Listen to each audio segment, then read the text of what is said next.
Hi guys, welcome back to the channel. It's me, your girl Bass B, and it's been a long time and I should have left you with some nice reviews to watch. So if y'all sorry, I am way behind in life. Way behind. I haven't even seen these shows. Like I'm watching them and reviewing as we go along. So yeah, I got a lot of catching up to do. But we're gonna go ahead and pop this thing off with Bad Boys LA. It's season 1, episode 5. A bad boy beats Dawn. So it's the next day from when we had left off on. Can't even remember. I think it was the whole William mess. Pathetic. Milan gets this delivery, and so he calls Anthony down because he always have to show off to Anthony anything that he has going on. So apparently Milan is going to give all the guys in the house his sex toy line, which is complete molds of his nether region areas. Don't know what you can actually say here on the site, but you understand what I'm talking about. We got some molds of everything. He got something for the straight boys and our gay boys, so he's very happy about that. Anthony sees it as Milan is just once again trying to run the house, trying to be the boss, trying to place his products everywhere. I mean, yeah, basically, but would this have been a great place to put your line out there? Sure, because unfortunately I never knew about his line. Now I do it. I'm not going to buy it, but now I know. And now other people know who might just buy it. Anthony then starts to talk about how he has something planned for the guys that he put together. And that's when Milan starts to talk about the fashion show, which is something that Anthony friend has come to him about so that the bad boys can come. Anthony feeling some type of way because once again, this is showing just another thing of Milan trying to be the boss of the group. So now it's time for us to go on here to the studio. So Milan waking everybody up to get onto the little sprinter, because I didn't even know that's what you call that thing. I thought it was just a van, but it's a sprinter. Learn something new every day on this show. They get on there and they head on to the studio. So while on the bus, Milan decides to bring up the fashion show, which was supposed to be a surprise. After the studio, it was supposed to be this big thing like, hey guys, now that we done did this, guess what? We're going to be able to be featured in this fashion show and walk the catwalk. But Milan goes ahead and spills the beans as if it's his own thing that he came up with and not the thing that Anthony friend brought to Anthony to do. So Anthony, feeling slightly jaded, he decides that he's going to head and going to let the guys know that Milan bought all of them things from his sex line to get back at Milan. And Milan's like, well, I was going to use it as a surprise, but I see you just can't keep your mouth shut. Yes, Milan, just like he was going to use the fashion show as a surprise, as his gift to the guys, and you ran your mouth. Karma. The real is all for this fashion show. He's like, I'm not really here for this music thing. That's not for me. But the fashion show, I could definitely do. And when they start to talk about the whole sex toy line, they was like throwing out these numbers. So Curtis, who apparently is in La La Land in the back seat, here's the stuff going on. He's like, what y'all talking about? What is these numbers that y'all throwing out? As I always say, Curtis always gives me kid brother vibes to me. So it was like cute when they was like trying to tell him and he's catching on to what they saying, and he's like la la la la la, I don't want to hear. It's real cute because it's not like how it was with Milan in the beginning being really like homophobic, but more like, okay guys, whoa, because sometimes I'm like that with gay men, like, whoa. You telling me a lot, baby. I ain't asked for all that. Let's keep some things private. So it gave me like those friendly vibes, like playfulness with them and actually becoming in whole with them. And I'm liking that with Curtis because I really didn't want him to have like a bad rep with him because of the whole Moolah situation. So they're up in the studio, it's time to jam, listen to some beats, see which beats gonna speak to us for us to lay down this track. So finally we come across the beat that we now know is the sound, not the soundtrack, but the intro music to the show. I ain't gonna lie. Once everybody was starting to put their track down or whatever, it was starting to sound a little good. I was like, oh, okay, now I might even go listen to it. Might. Not definitely, but if it came on, I will sit and listen. Everybody is having to put something onto the track or contribute to the track in some type of way. So really, who is more here for the liquor and the weed and hookah? It's like, all right, well, that's not really what I came here for. I'm not doing all that, but I'll put a little, ad lib, a little sound effect in the background to do my due diligence. But I was trying to figure out what was Dylan. What was he supposed to be doing? I ain't see Dylan rap. I ain't see Dylan jump in when they were freestyling. I didn't see nothing. So I'm confused on what the point of Dylan at this point. He also could have left with William. You're not contributing to the team, the show, no nothing. You say something every once in a while, but you are very forgetful. So Anthony and Gutter goes outside because Relly done left out the studio. And they're feeling like, yo, Relly, you're not really being a part of the team. You're being very distant. Relly just lets them know, like, hey, this is not for me. I'm like, now the fashion show, I'm gonna go up because that's more my speed. But as for this, I'm not with it. But I'm gonna be there. I'm gonna do my little ad libs, my little this and that, and I'm gonna let it be. Then they starts to bring up. Anthony brings up how much Milan is trying to be basically the HBIC of the house, and him and Gutter is really like how they're not really feeling this and everything else, but we have to be careful because guess who wearing Milan chain? Yes, Relly had the chain of Milan around his neck. He had bent down sat in between his legs so Milan can put his chain on him. So they like, we see that show Boo and all. He said, that's not my man. That's not my man. But if things ever, get that boy, I don't mind. So I was like, okay, a little bubbling right here. We see it. We're going to see how things work out. I mean, I don't understand, what type of relationship you and Milan going to have. You get drunk and want to fight. Milan just want to fight because he feels like he always have to overexert himself. So let's see how that's going to turn out. So goes back into the studio. They're halfway through this session. And it's time for Mulan to go ahead and grace the track. And that's when the engineer lets them know, like, hey, he's going to have to leave because he has to work on another project. I'm trying to figure out, did we run over our booking time? Did we double book? Because I'm trying to figure out what engineer just leaves in the middle of a session and you're not going to be back by the time it's almost time for it to be over with or nothing. What type of professionalism is this? Y'all got him off of Craigslist.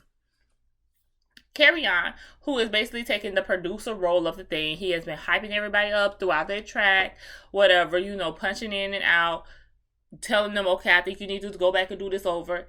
He said, hey, I don't worked on a soundboard before, not particularly this one. I have never worked with this system, but I could just YouTube it and figure it out. Milan ain't trying to hear that. Milan gets upset, like overly upset, like more than just saying, no, I think we should, we done paid all this money. We need to get somebody in here that knows exactly what they're doing to do this because we done paid our money and it's only right. No, you take it to the extent that you want to demean Carry On. You want to bring up Carry On's relationship with his father, which we all know is a very sensitive topic with him. So I felt like that's just going below the belt for the situation at hand. And 3, we spent all this time arguing instead of, hey, let Carry On see. And since the engineer is still in the building at this point, why don't we just ask him? Okay, since you're going to leave, how do we save it? Because he's right there. We could have just took the time to do that. But of course, we're not mature enough, or maybe because the liquor and the weed is messing up our thought process that we didn't think that, we could just ask him how to save this. Carry On goes outside because at this point, Carry On is very mad and upset, which he has the right to be because it was just very unnecessary for Milan to sit there and do all that extraness. Curtis, once again, Curtis is gaining points here because Curtis was at the bottom of the totem pole for like the first 2, 3, 4 episodes. Now he's starting to redeem himself. he decides he's going to go out there and try to calm Carry On down, because at the end of the day, it's really not that serious. And Carry On's just like, listen, everybody has a chance to shine, but whenever it's time for anybody else to shine in here, Milan does this. He always has to be in control. He always got to be the center of attention. He don't know how to share the spotlight. Like, what is the deal with this dude? Like, I just said I done did this before. I don't work on Grammy Award-winning albums. I mean, duh, his daddy is Kurt Franklin. I'm pretty sure he probably was in the studio with this man a lot of times. Especially if his focus in life is music. Makes sense, right? Okay. So he was like, if I ain't never worked on no system, I just need to YouTube it, which is correct. If you work on Adobe Premiere, you more than likely can use Final Cut. You more than likely can use any other editing softwares. It's a little tweak here and there, and let's not pretend that we don't get on YouTube and figure out how to do a whole lot of shit. That we be like, it don't seem like it'd be that hard. Let me watch a couple of YouTube tutorials, and I might can get it, especially if you already have the basis of it to begin with. Curtis, was like, yo, let's just go ahead and finish up the session. We're all vibing. We're in a good mood. We don't want to mess up everybody else who have not had a chance to go shine in the booth. So let's just leave this for back home, finish up what we got going on, and then y'all can beef it out. Carry On said that's fine, because at the end of the day, that's what he's here for. He said, we're in a professional setting. I could deal with all this at home. Where we at? They go back in the studio. Everything seeming pretty okay for the moment. Until now it's time for the engineer to actually go ahead and leave. So, once again, Milan is like, which I do feel like at some point, engineer dude,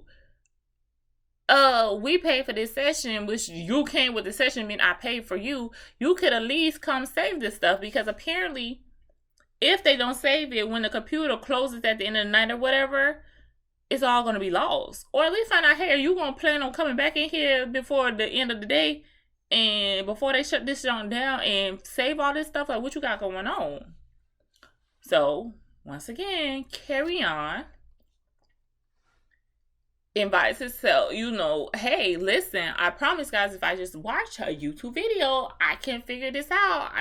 It shouldn't be that much more difficult. And here go Milan, once again, spurring out all this hate. What is the deal? Like, Milan, this time you look like a big old bully. You're a big bully. Carry On is, popping his shit too, because, baby, if you pop yours, I'm gonna pop mine. Go ahead. So, at some point, Carry On walks up, and I guess Milan is already feeling like the tension is very high. He's saying his leg hurt. He don't hurt his leg. So, he really ain't trying to fight.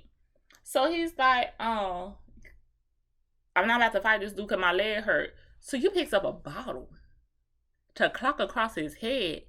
Like it's the early 2000s up in here. I was like, Milan. So now the producers are having to step in. Carry On's like, okay, well, when it's time for me to pop my shit, you don't want to hear me, but you gonna pick up a bottle and try to attack me. He said, yeah, because I'll clock your ass across your head with this. Now, I ain't gonna lie, man. I ain't always been a fair fighter, but goddamn, Milan. Why you got to go ahead and pick up no bottle on Carry On? We all know Carry On is not about to fight no damn body. He ain't fought nobody in this damn house, and he done got his whole shit rocked up in this shit. Just wasn't for it. Eventually, they find somebody to go ahead and save the track for them.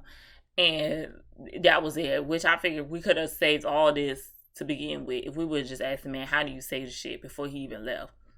Or ask, is somebody else going to come in here? Because I'm pretty sure you paid this money for the studio time. Somebody got to come in here and finish the deed. This just don't work like that. Milan walks outside, and here go Curtis gaining 0.3 of the day. Really 0.4, because he was really like hyping everybody up, was very friendly with everybody. Like you see him really trying to interact more with the group than him just staying up under Moolah ass, was I'm very happy for. So here he is, 0.4. Curtis like, listen, dude, I understand where you coming from, but also trying to let Milan see how Carry On felt in this whole ordeal. Which I feel like everybody was missing. Like, Carry-On wanted to be a part of the group too. He don't rap, he don't sing, he produces. It's just one little thing that he wants to contribute to the team. Why can't he do that? But of course, Milan ain't trying to hear it. But Curtis like, listen, I'm just trying to keep the peace because at the end of the day, this argument is very childish and immature, and it's really not that damn serious. Now it's time for us to go ahead and leave and go to the fashion show. And really is not feeling all this arguing and fighting and stuff. He's like, listen, we about to go somewhere else. I don't even want to ride with y'all because y'all fucking with my mind space. I'm trying to have a good time. I don't want to do this. So Carry-On's just like, popping his shit to the wrong one. Not particularly at Relly, but we all know you in the proximity of me and you're not putting a name on it. So I need you to put a name on it before I get mad and start cutting up with you. So he was like, it's not particularly you, it's just a fact. And so he's like letting him know like that shit with his daddy and saying, don't nobody know you. We ain't know you till you popped off on your daddy. Well, ain't nobody know you until I stepped on this damn set with you. I don't know who you is. And truth be told, Milan, don't nobody really know who you is. I mean, yeah, you was on Love and Hip Hop Hollywood, but you was not a main attraction. You was the friend of a friend of the show. Like, what are you talking about? So you could cut that too. And after Love and Hip Hop Hollywood didn't have you on there anymore, I never heard nothing else from you. So yeah, y'all all on the same level at this point. Internet stars. Y'all got famous off the internet for doing something ridiculous. Save it.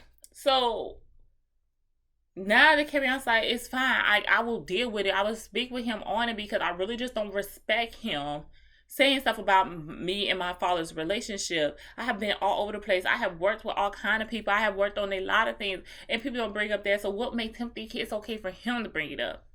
So he said he's gonna deal with it later. But Milan ass is just taking things too far. Mad because he stood up for Carry-On, and it's like you decided to do that. And Milan, let's be real. You know how reality TV works. The more shit you do, the more camera time you can get. So don't sit here and act like you did it just because you were just team Carry-On. You did not care to be on Carry-On's team. You were trying to get camera time. Like you're trying to get now. After everybody keeps saying, chill, chill, chill. It ain't that much. Just let it go. Let it go. No, you still over there air punching the damn air and shit like you really gonna fight. But then you just fucking say your leg hurt. You just said your leg was hurting and you had to pick a bottle up. But then all of a sudden, you over here to the damn L. Really over it. I'm over it. The whole squad over it. Carry-On is just like, it is at what it is at this point. We know we both stand in the line of fire, so whatever. Well, guys, that was it for that episode. I'm about to go ahead and watch the next two because I'm too behind. Then I'm going to get these videos up to you. Get onto my Love After Lockup because I'm missing all they foolishness. What Harry got going on? What got them what the psychic don't told her now? What Ray Dean doing? We just found out about Bradway. I'm trying to figure out, do she really like this man or not? But until then, don't forget to like, comment, and subscribe. And I'll see you guys later. Bye.